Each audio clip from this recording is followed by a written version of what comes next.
ruknet dhe shartet e agjerimit janë shumë të rëndësishme për agjeruesin që të di, për arsye se nëse lën diçka për tyre, atëherë lën agjerimin mongo, çka nuk mund të pranohet.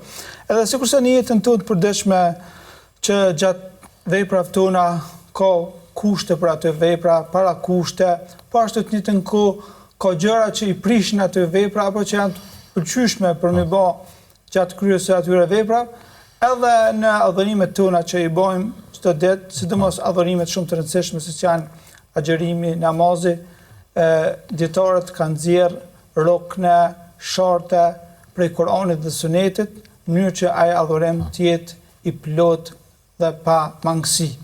Sa i përket ruknit që në terminologjinë fetare njihet si shtyllë, mund të themi se karakteristikë e ruknit është se është vetë brenda adhurimit. Do të thonë është pjesë përbërëse e adhurimit, themelore, pjesë e pandashme prej tij. E pandashme dhe themelore e agjerimit, po ashtu adhurimi pa të nuk njihet si adhurim i kryer, sikurse nuk mund të zëvendësohet me diçka tjetër. Këtë rast mund të marrim shembull si sejdja gjatë namazit.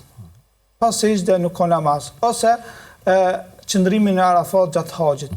S'ka mundësi me... Do thonë është elementi kryesor përbërës i atij adhurimi. Po, ndërsa sa i përket shartit, që në gjuhën shqipe mund të përkthehet si kusht, dallimi është se edhe kjo është pjesë shumë e rëndësishme e adhurimit, mirë po nuk është pjesë përbërëse e tij.